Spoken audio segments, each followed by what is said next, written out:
Gracias por estar hoy aquí presentes para que juntos podamos adorar al Señor. No sé qué piensa usted, pero después de leer esas letras y proyectarlas en las vidas de nosotros, como iglesia, en las vidas individuales, de familia, y le hace a uno entrar pues en convicción de lo inmerecido que es el favor de Dios sobre nuestras vidas y su plan sobre cada una de nuestras vidas, la tuya y la mía. Y prepara para poder leer esta historia de hoy, porque sabiendo lo que voy a enseñar hoy y lo que enseña el texto, leyendo esas letras, es como que las letras fueron perfectamente escogidas para hablar de lo que el texto quiere mostrar hoy. Por favor, si pueden abrir sus Biblias en Génesis 24. Allí hay 67 versículos y no los voy a leer hoy. Esta es una historia preciosa en el marco de la serie que hemos venido estudiando y el tema principal que Dios tiene en este libro del Génesis. Y si quedara algo, hay algún detalle que yo no lea, este es un texto que te recomiendo poder leerlo por completo en la casa para que puedas escudriñarlo. Cualquier duda que hoy pueda quedar, puedas seguir leyéndolo en casa. Así que voy a ir tocando ciertas partes, ciertas fracciones, y me disculpo por no leerlo completo. Vamos a pedirle al Señor, sabiendo que este texto Moisés lo enseña a Israel, para que Israel se recuerde que ella existe bajo la providencia del Dios de bendición. El Dios que la creó a la nación de Israel. Moisés le dice: recuerden que ustedes existen, ustedes viven bajo la providencia del Dios de bendición.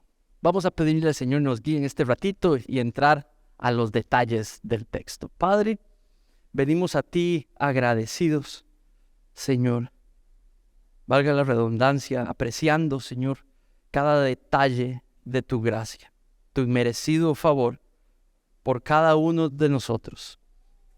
Y cómo esa gracia poderosa trabaja por medio de tu evangelio en muchos de nosotros para tu gloria. Y por ende te damos gracias, Señor. No estaríamos aquí deseosos de ser edificados por medio de tu palabra si no fuera porque tu gracia trabaja en nosotros, en tu iglesia. Guíanos, Señor. Permítenos entender lo que estás enseñando en el texto. Permítenos agarrar, entender tu propósito con lo que estás enseñando en el texto. Y al mismo tiempo, Señor, permítenos reconocer el efecto que quieres formar en cada uno de nosotros, producto con lo que quieres hacer con el texto. En el nombre de tu precioso Hijo Jesucristo pedimos esto. Amén. Muy bien.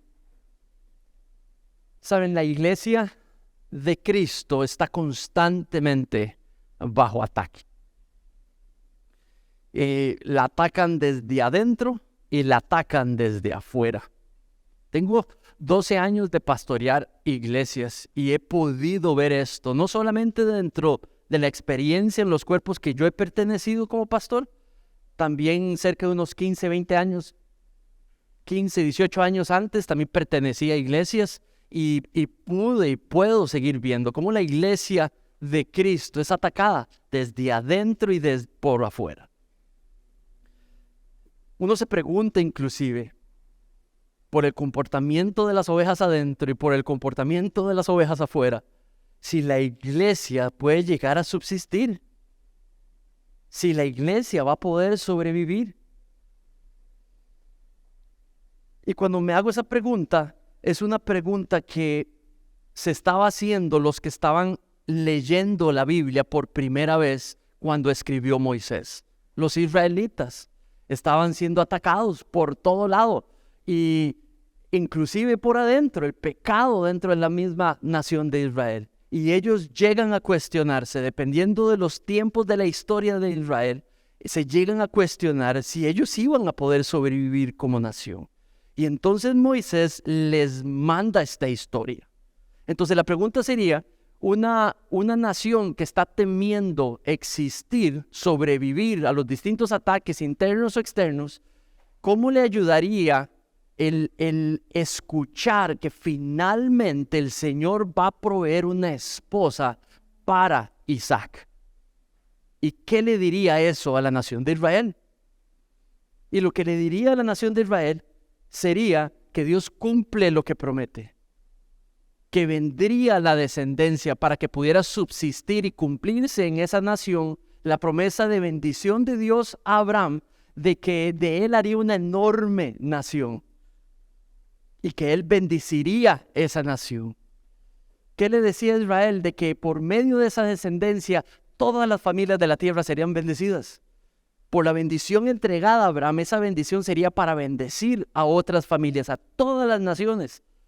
Y eso le diría a Israel que el Dios que cumple sus promesas, que está trabajando de manera providencial ahí en la historia, es el Dios de ese tiempo bajo el cual Israel vivía.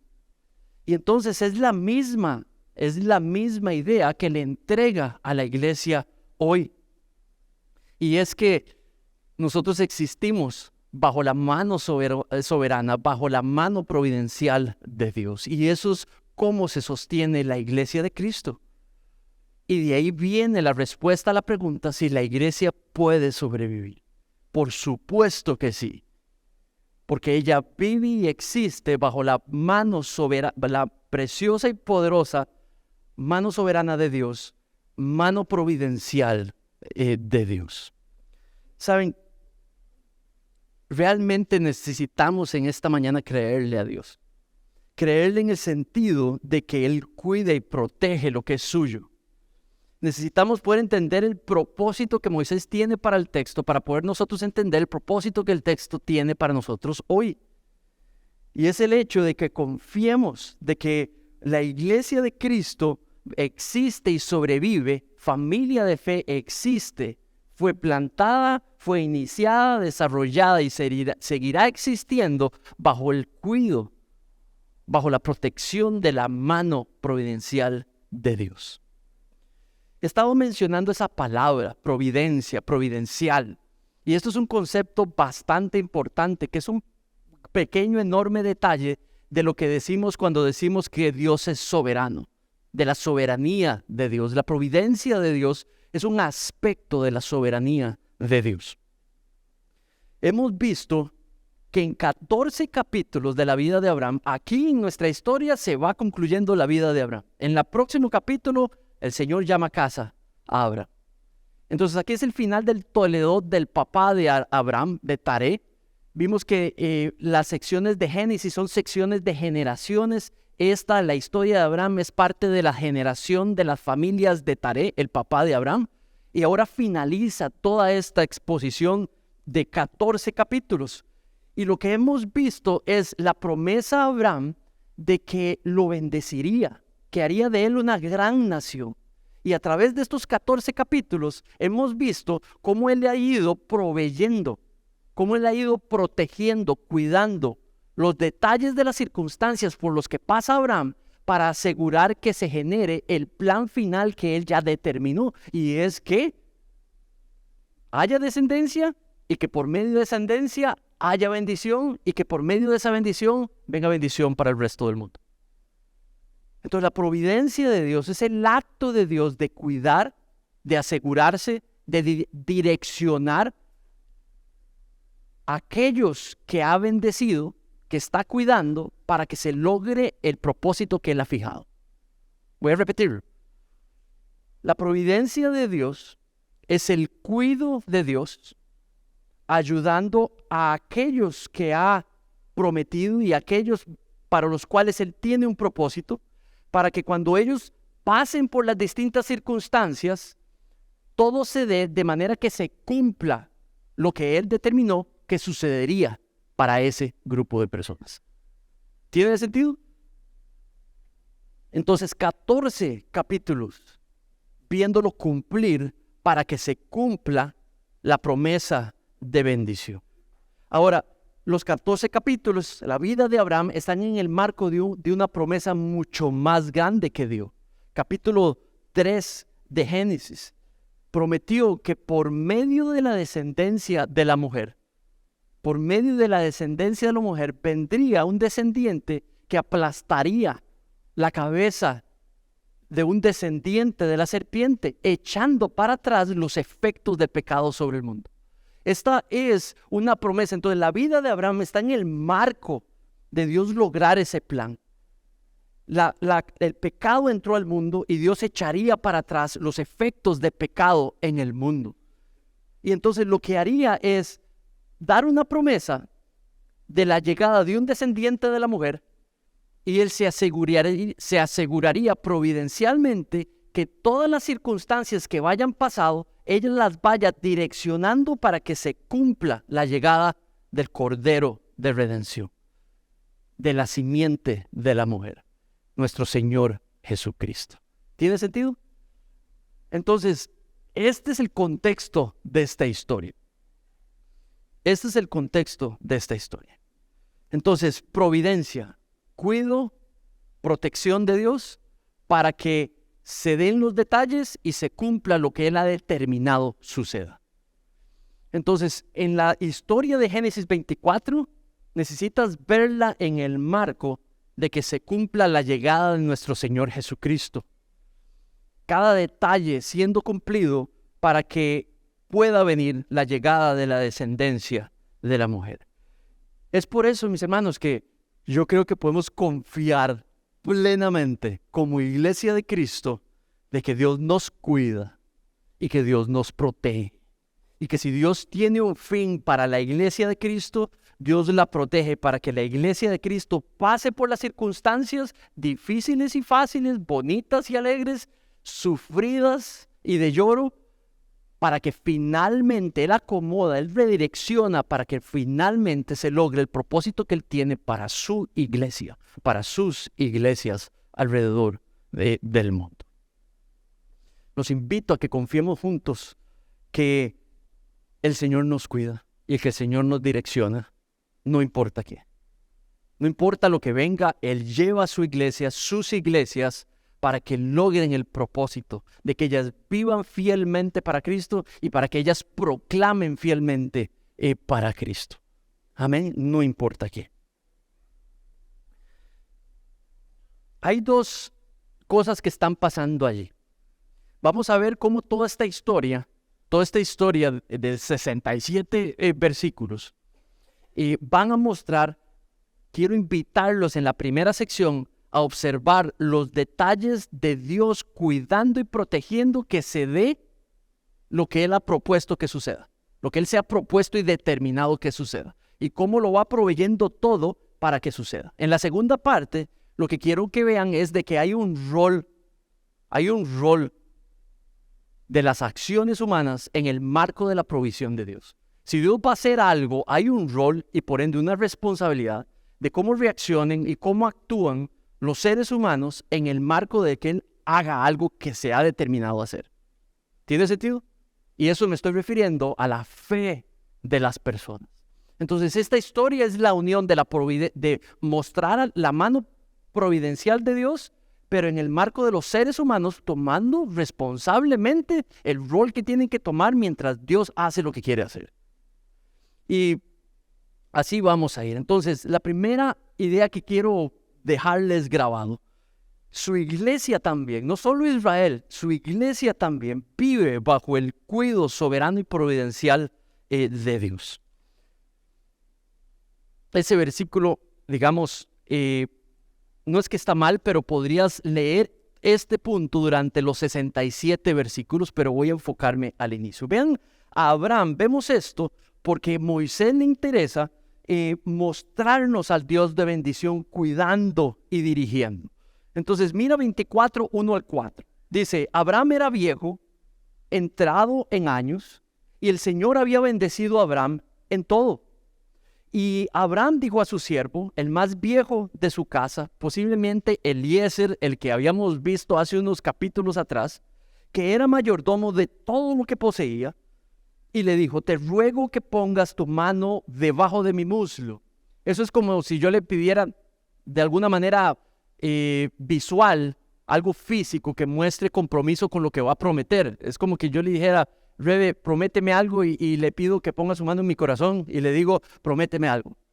O es como que si yo levantara la mano derecha y digo, por favor, prométame algo, levante su mano derecha.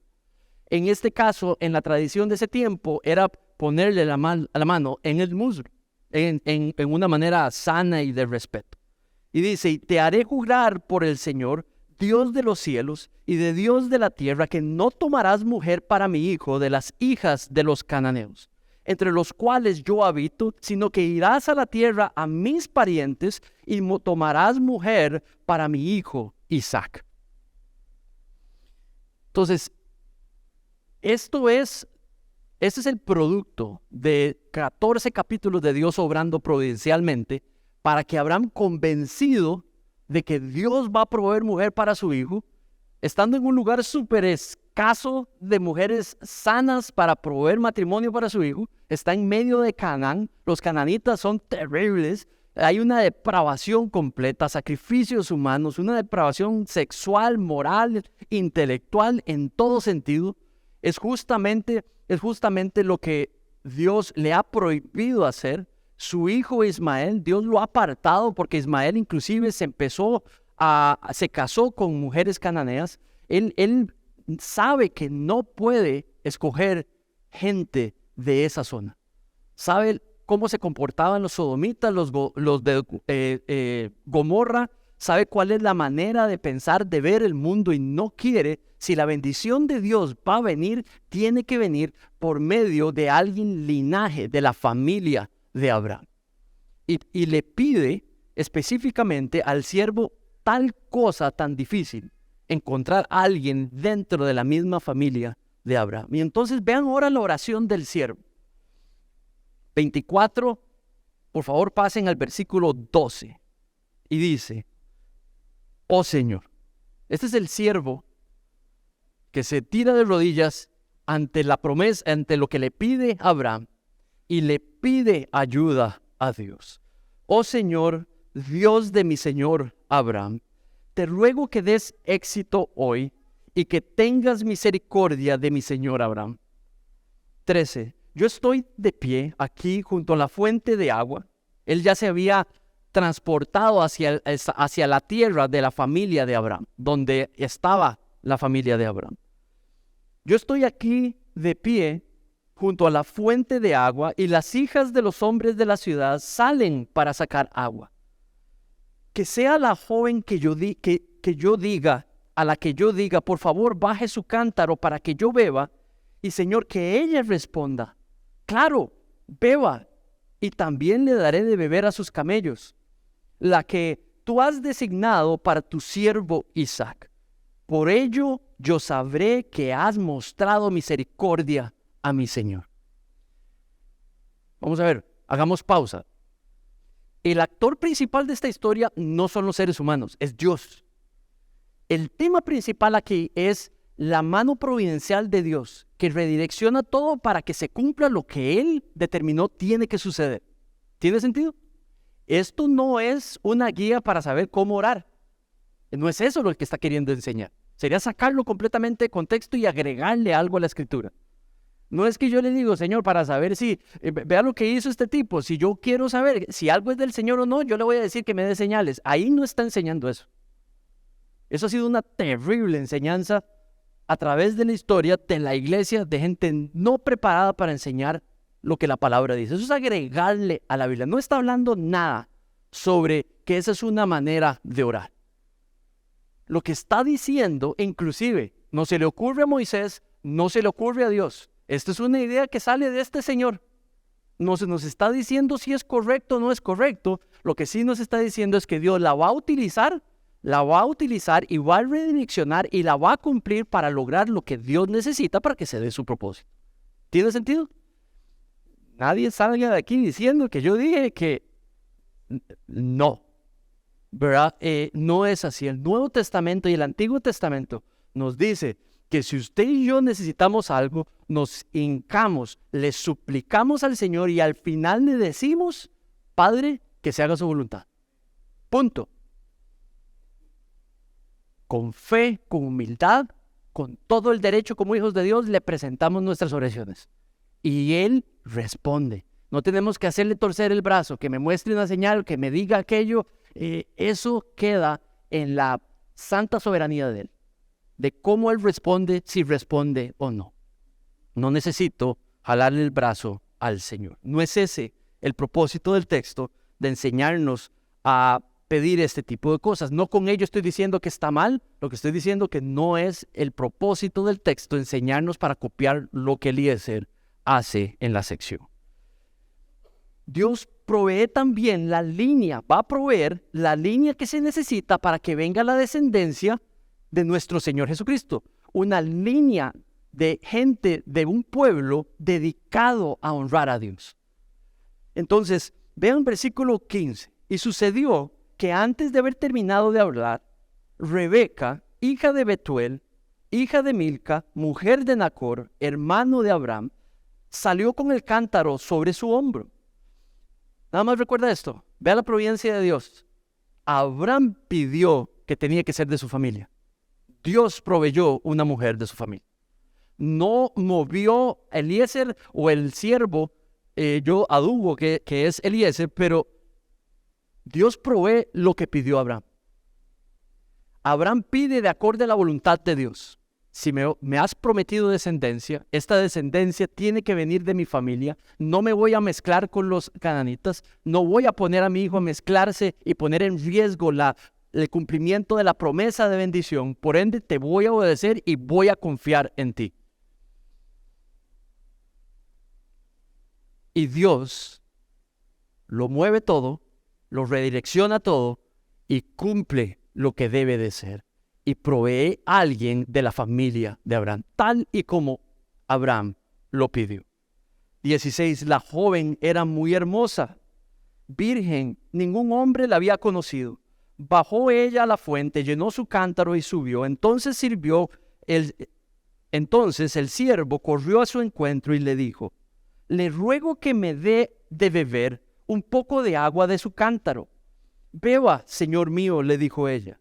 Y enseguida bajó el cántaro a su mano y le dio de beber. Y cuando había terminado de darle de beber, dijo: sacaré también para sus camellos hasta que hayan terminado de beber. Y esta es la provisión de Dios de cumplir lo que el siervo había pedido. El siervo hizo una oración humilde. El siervo pidió ayuda y Dios contestó al siervo contestó al siervo de manera providencial para que se lograra lo que él había fijado sucediera. Y esto es la soberanía de Dios allí ejecutándose. Justamente provee lo que se necesitaba para que fuera de la familia de Abraham que pudiera proveerse una esposa para Isaac. Ahora vemos a la familia de la familia de Rebeca accediendo al plan que Dios ha revelado. Mira el versículo 57. Te estoy pidiendo que te vayas hasta el puro final, 57, 24-57. Y dice, este es el hombre, el siervo, le explica a la mujer, a Rebeca, que por favor lo lleve a la casa de sus padres, porque quiere contarle lo que su amo le ha pedido hacer. Él reconoce que esta es la mujer que Dios ha provisto para que se cumpla el pedido de Abraham, pero le pide que lo lleve a la casa. Ella lo lleva a la casa, allí es presentado, les da una serie de regalos y se presenta. Inmediatamente se presentan dos personas. Se presenta Labán. Este es el suegro de Jacob, que era terrible. Un hombre completamente, digamos, tenía ídolos que idolatraba. Era un hombre que era súper avaro, le miente a Jacob, engaña a Jacob. Esa es su manera de resolver, engañando. Esa es su manera de adquirir. Era un tipo con un corazón desviado. Y aquí donde ve que Abraham, el siervo, le dice que esto es un hombre rico, el hombre se le prenden los ojos, ¿verdad? Y le da regalos a él, a la mamá. Y entonces le dice, pues claro que sí. Posiblemente como el hijo mayor, a cargo del hogar. Y entonces le dice, Después de decirle que sí, por parte de la mamá, por parte de él, que se haga, el siervo le explica todo lo que Dios ha mostrado a Abraham y lo que Dios quiere hacer por medio de Abraham, la bendición, la promesa de bendición, de ser una nación, de que reyes saldrán de esa nación y que Dios ha escogido a Rebeca para ser la madre de esa nación. Entonces dice, llamaremos a la joven, versículo 57. Respondieron ellos, y le preguntaremos, ¿cuáles son sus deseos? 58. Entonces llamaron a Rebeca y le dijeron, ¿te irás con este hombre? Y ella dijo, iré. Enviaron pues a su hermana Rebeca y a su nodriza con el siervo de Abraham. Y sus hombres, versículo 60, bendijeron a Rebeca y le dijeron que tú, hermana nuestra, te conviertas en millares de miriadas. Y de nuevo la providencia de Dios, las manos soberanas de Dios, proveyendo a Rebeca la aceptación de la familia para que se dé lo que Dios ha determinado hacer. Que de Isaac salga una nación y que de esa bendición salga la bendición de todas las familias de la tierra, la llegada de la simiente, nuestro Señor Jesucristo, que traería el regalo de redención. Lo que hemos cantado aquí, el regalo de redención, de salvación, de adopción, de justificación, para que podamos vivir en una relación con Dios. Vean el 63. Entonces Isaac recibe el regalo provisto por Dios. Dice el 63, y por la tarde Isaac salió al campo a meditar. Alzó los ojos y vio que venían unos camellos. Rebeca alzó los ojos y cuando vio a Isaac, bajó del camello. Y dijo al siervo, ¿quién es ese hombre que camina por el campo a nuestro encuentro? Es mi señor, le respondió el siervo. Y ella tomó el velo y se cubrió. 66. El siervo contó a Isaac todo lo que había hecho.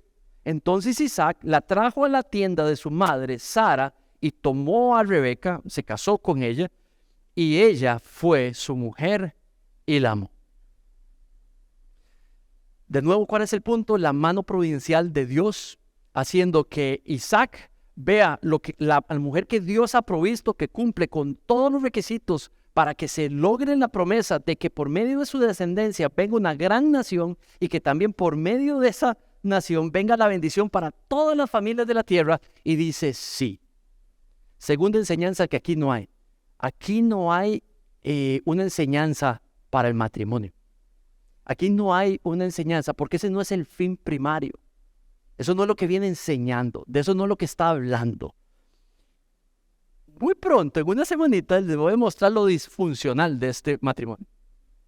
Este hombre funcionaría engañando, manipulando, mintiendo a su familia.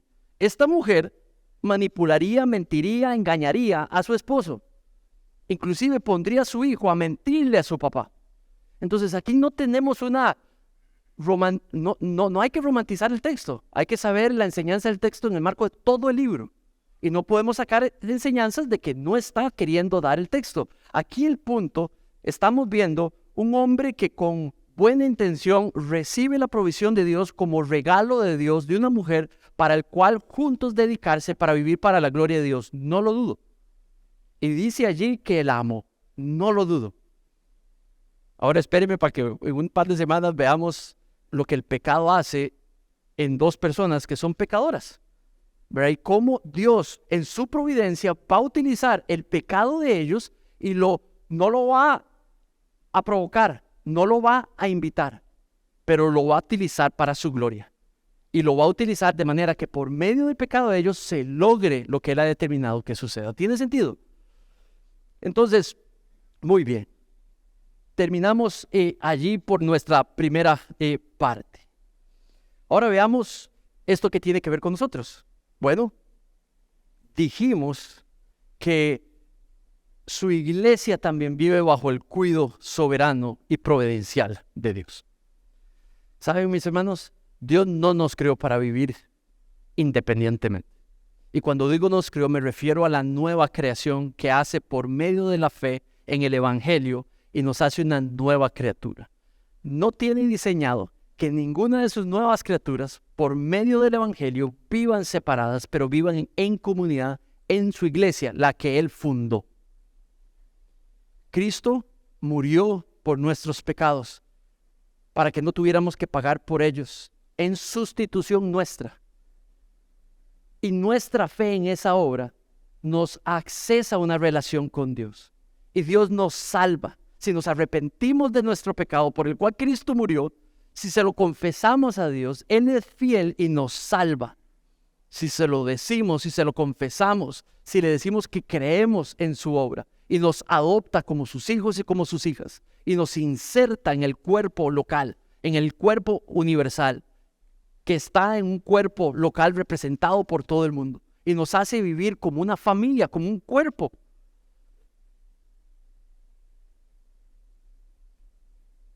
Y Él deja vivir esas familias espirituales y esos cuerpos espirituales bajo el cuidado perfecto de su vista, bajo el cuidado perfecto de su soberanía, bajo el cuidado perfecto de su pastoreo, para que las familias que componen estos cuerpos locales sean cuidados cuando están en casa, para que esas familias que componen el cuerpo local sean cuidadas cuando están en sus trabajos, para que esas familias sean protegidas y cuidadas por el Padre, mientras esas familias enfrentan las distintas circunstancias que viven. Y Dios proveyendo en su manera providencial y soberana lo que esas familias necesitan para que puedan vivir para su gloria. Pero ojo lo que acabo de decir, mientras viven para su gloria, reflejarlo, vivirlo fielmente y darlo a conocer y proclamarlo fielmente. En ese diseño Dios cuida y protege también a su iglesia, en lo individual y en lo grupal. Segunda idea, la iglesia debe vivir con fe en la activa acción de la providencia de Dios. Saben, esta historia, algunos dicen que solamente, algunos buenos maestros dicen que solo se trata de la providencia de Dios, que solo podemos hablar de Dios. No, yo creo que las historias claramente nos muestran lo que está sucediendo con las personas de la historia. Allí hay hombres, hay personas trabajando por fe, actuando por fe. No por beneficio propio, pero fe en el Señor. Y lo que sucede es de que las personas que viven por fe en la historia tienen un rol mientras Dios trabaja de manera providencial. Y en la historia no son como personas que no existen, no, ellos pueden afectar la mano providencial de Dios o pueden ayudar la mano providencial de Dios. Y no es que al final la limitan o la determinan, pero sí la afectan o la ayudan. Y por ende Dios les pone una responsabilidad, cómo reaccionen, cómo administran a los personajes de la historia, cómo administran mientras Dios está haciendo lo que se ha determinado hacer. Eso quiere decir que ustedes y yo, mientras Dios cuida a su iglesia, también tenemos una responsabilidad de actuar por fe, vivir por fe como miembros de la iglesia, pero con cuidado, porque o podemos afectar la providencia de Dios o la podemos ayudar, o la apoyamos o no le oponemos. Y dependiendo de eso, Dios nos hace responsables de cómo administramos lo que Él ha determinado hacer por medio de su iglesia y sus miembros. Vean el versículo 5 y 9. Me regreso cuando dice, y el siervo le dijo, tal vez la mujer no quiera. ¿Qué hago si me dice no? Y le dice a Abraham, versículo 6, de ningún modo debes llevar allá a mi hijo, le respondió Abraham. El Señor Dios de los cielos, que me tomó de la casa de mi padre y de la tierra donde nací, y me habló y me juró diciendo, a tu descendencia daré esta tierra. Vean a Abraham confiando en la promesa de Dios. No, Señor, si ella le dice que no, usted no va a ir a otro lugar, a Canaán, a conseguir una mujer que no es para mi hijo. No haga eso. Dios me ha hecho una promesa. Y Dios ha prometido que por medio de mi descendencia, todas las familias de la tierra serán bendecidas. El Señor me ha prometido que de mi hijo hará una gran nación. Él va a proveer, lo que está diciendo es, Él va a proveer una esposa. Si esa muchacha te dice que no, listo, quedas libre de tu compromiso. Eso es una aseveración de confiar en la soberanía de Dios. Dios se ha dicho que Él proveerá, Dios proveerá. Dios se ha dicho que Él va a bendecir por medio de esa provisión, esa es su bronca. Ese es su trabajo. Esa es la parte que le toca a Él. No nos toca a nosotros producir la bendición. No nos toca a Dios producir o moverlo para que Él nos cuide soberanamente. Eso le toca a Él. Lo que nos toca a nosotros es confiar. Lo que nos toca a nosotros es tener fe. Lo que nos toca a nosotros es obedecer. Entonces, ahí vemos la confianza de Abraham en lo que Dios ha dicho, sin tener que producir o controlar para que sucedan las cosas que Dios ha prometido. Vean en el 12, en el versículo 12, el siervo le dice al Señor: oh Señor Dios de mi señor Abraham, te ruego que me des éxito y que tengas misericordia de mi señor Abraham. Esto es un hombre con fe, que se inclina no a tratar de controlar las cosas, pero le pide auxilio a Dios. Saben, esto es un hombre dependiente de Dios. Un hombre dependiente de Dios ora. Ahí sí podemos ver lo que podemos ver por todo lado en la Escritura. El hombre de fe, la mujer de fe ora. El hombre independiente y la mujer independiente que se creen dioses no ora, porque no necesita a Dios. Pero los que no nos creemos dioses, nos hincamos constantemente en dependencia de Dios. Si yo quiero algo, necesito pedírselo a Dios, porque normalmente no lo puedo adquirir por mis propias fuerzas. Y se lo suplico a Dios y se lo pido a Dios, y entonces oro. Y vemos el ejemplo de alguien pidiendo auxilio y ora. En el 27, el siervo dice y dijo, una vez que el Señor responde: bendito sea el Señor, Dios de mi señor Abraham, que no ha dejado de mostrar su misericordia. 24-27. Que no ha dejado de mostrar su misericordia y su fidelidad hacia mi Señor. El Señor me ha guiado en el camino a la casa de los hermanos de mi Señor. ¿Cuándo nosotros, los que vivimos por fe, y sabemos que vivimos en el marco de la provisión de Dios, de la providencia de Dios, necesitamos reconocer cómo es Dios y el carácter de Dios? No se nos puede olvidar cómo es ese que se ha determinado a hacer algo por medio de nosotros. Y habla de dos características, y pone misericordia y pone fidelidad. En algunas de sus versiones va a decir verdad. Esto es Hesed, y esta la ha mencionado 3 veces en la sección, que Dios es fiel, que Dios es misericordioso. Déjame explicarte qué es misericordia. Esta es la respuesta del Dios soberano perfecto, todopoderoso, que escucha y lo ve todo, y que escucha y ve nuestra necesidad, y responde misericordiamente por amor a nuestra necesidad. 2 Corintios dice: bendito el Padre de nuestro Señor Jesucristo, el Dios de nuestro Señor Jesucristo, Padre de toda misericordia, que nos consuela en todas nuestras tribulaciones, para que por medio de ese consuelo otros sean consolados.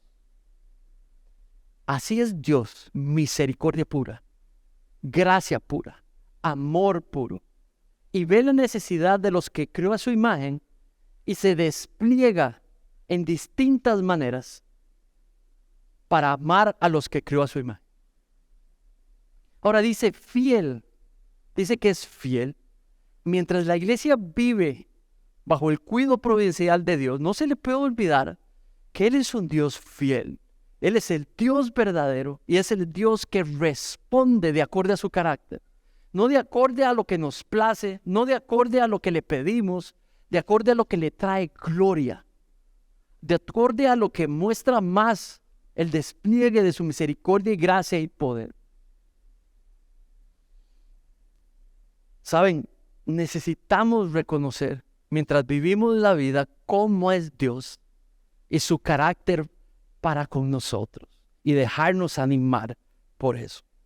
Mira el versículo 57, donde la familia responde y le dice, llamaremos a la joven y le vamos a preguntar cuáles son sus deseos. Entonces Rebeca responde, le preguntan, ¿te irás con este hombre? Le han explicado todo lo que Dios ha prometido hacer si se casa con este hombre. Y ella dice, sí, yo voy a ir, yo voy. Y vemos la acción de alguien con fe. Y vemos en el siervo las acciones de alguien con fe. Y vemos en Abraham las acciones de alguien con fe. Mis hermanos, mientras Dios nos cuida, somos responsables de vivir por medio de la fe. Por fe, no por ver, por fe. Cada vez que usted entra por esa puerta, cada domingo, usted está decidiendo venir a adorar a Dios en vez de ir un ratito más a tratar de proveer más para los suyos y para usted. Eso es fe. Cada vez que usted sacrifica tiempo en la mañana o en la noche, o sigue creciendo en el conocimiento de la palabra de Dios, usted está declarando fe y dependencia de poner eso como prioritario sobre un montón de cosas que cuidado le podría traer un montón de beneficios, y usted lo hace por fe. Esa es la característica del cristiano y la cristiana. Vive por fe en el marco de que Dios está trabajando de manera providencial. Muy bien. Concluyo con esto. Número 1. El Señor, vimos, provee una mujer joven como esposa para Isaac y cumple el propósito de bendición de que habría descendencia, ¿cierto? Y que por medio de esa descendencia una gran nación, y por medio de esa gran nación llegaría la simiente que bendeciría a todas las familias de la tierra. Muchos años después, Dios proveyó otra mujer joven. Proveyó esta mujer, Rebeca, la mujer antes, Sara, fueron grandes mujeres. El Nuevo Testamento, los apóstoles hablan de ellas y hablan como mujeres de fe, grandes mujeres. Pero el Señor proveería una gran mujer más. Y esta era una mujer joven, virgen, que no conocía a ningún hombre. Y Dios se le presentó y le explicó su plan soberano de traer redención a la tierra. Y le explicó cómo ella tenía un rol, una responsabilidad en ese plan. Y ella dijo, heme aquí, que yo soy tu sierva y haz tu voluntad por medio mío. Y le dice sí al Señor. Juan 3:16 dice, porque tanto amó Dios al mundo, que dio a su Hijo unigénito para que todo aquel que cree en Él no se pierda. Si usted nunca ha creído en Cristo, este es el tiempo hoy. Si usted no ha creído en Cristo como su Salvador, si usted nunca ha creído en Cristo como su Señor y Salvador y Redentor, hoy es el día. Y te invito a hacerlo. Búscame al final. Si sabes qué es el Evangelio, gloria a Dios. Si has aceptado el Evangelio, para la gloria de Dios, gloria a Dios. Si no lo conoces, si sí lo conoces y no lo has aceptado, este es el tiempo de Dios. Para que puedas vivir bajo el cuidado providencial de su mano pastoral en tu vida, como lo hace en la mía. Pero eso se hace por medio del Evangelio solamente. Esta historia animó a Israel a saber que la existencia individual y grupal como nación estaba bajo el cuidado prudencial de Dios y no tenían por qué temer. Entonces también a nosotros nos promete como iglesia de que no tenemos por qué temer. Este año, Familia de Fe va a enfrentar cambios importantes. y la iglesia no tiene por qué temer. ¿Dios ha cambiado su propósito para familia de fe? La respuesta es no. ¿Dios ha cambiado su cuidado providencial por medio y en familia de fe? No. ¿Dios le ha cambiado la misión y el propósito a los miembros de familia de fe de vivir para conocerle, para vivir fielmente a Cristo o proclamarlo fielmente? No, no ha cambiado. Entonces nada va a cambiar, aunque vengan cambios para esta congregación. Lo que Dios sí tiene es un rol de todos los miembros que actúen y vivan por fe en medio de las circunstancias y podrán ver a Dios trabajar y proveer y suplir para que esta iglesia siga creciendo y esta iglesia siga avanzando a lo que Dios ha determinado Él tiene para ella. ¿Tiene sentido? Necesitas tener fe. Hay que tener fe cuando uno planta una iglesia y hay 5 personas, o digamos 8 personas nada más. Y de esas 8 personas, 3 son mi familia, 5 son mi familia, incluyendo mi mamá. Hay que tener fe. Dios provee fe. Y para poder practicar la fe hay que perseverar y hay que confiar que Él es el Dios de la iglesia, que Él es el Salvador de su iglesia. Y entonces usa a hombres y mujeres, pecadoras todos, pero rehabilitados por la gracia de Dios para hacer sus propósitos por medio de una congregación imperfecta, pero que vive para la gloria de Dios. Amén.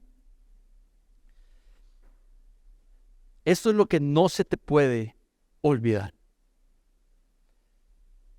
Este es el mandato para esta congregación y cualquier congregación. Vayan y hagan discípulos de todas las naciones, bautizándolos en el nombre del Padre, del Hijo y del Espíritu Santo, enseñándoles todo lo que yo les he mandado a guardar. Y he aquí que yo estaré con ustedes hasta el fin de los tiempos. Esa promesa no es para el que está sentado completamente confiado que Él va a hacer su obra por medio del resto de los miembros de la iglesia.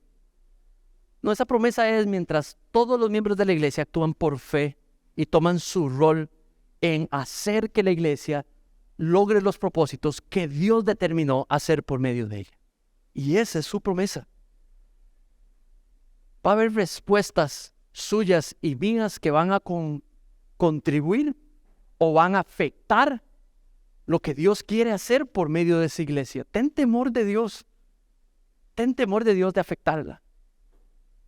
Ten fe en el Señor y contribuye a su providencia por medio de esta congregación. Dios es fiel a los miembros del nuevo pacto. Dios es fiel a su pueblo de pacto. Él es un Dios de pacto.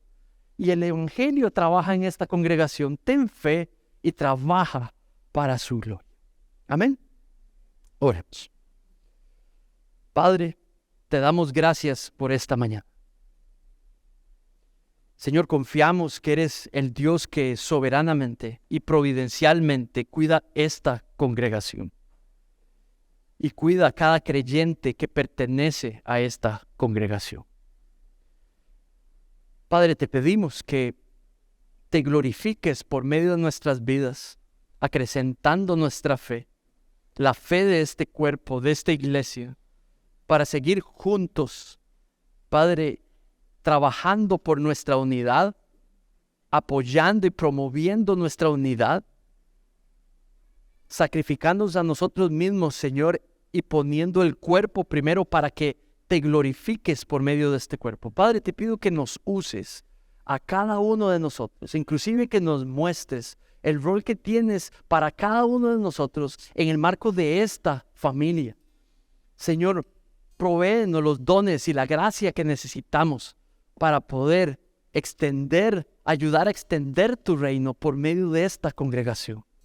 Señor, que puedas glorificarte por medio de estas vidas imperfectas, que puedas seguir glorificándote, Señor, por medio de cada una de nuestras decisiones, mientras las vamos tomando de acorde a tu voluntad, de acorde a lo que quieres hacer por medio de nuestras vidas.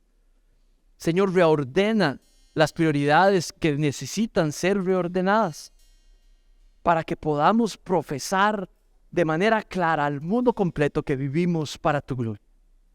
Gracias por tu evangelio y porque podemos hacer esto, porque Él está trabajando en nosotros para tu gloria. En el nombre de tu precioso Hijo Jesucristo, te pido esto. Amén.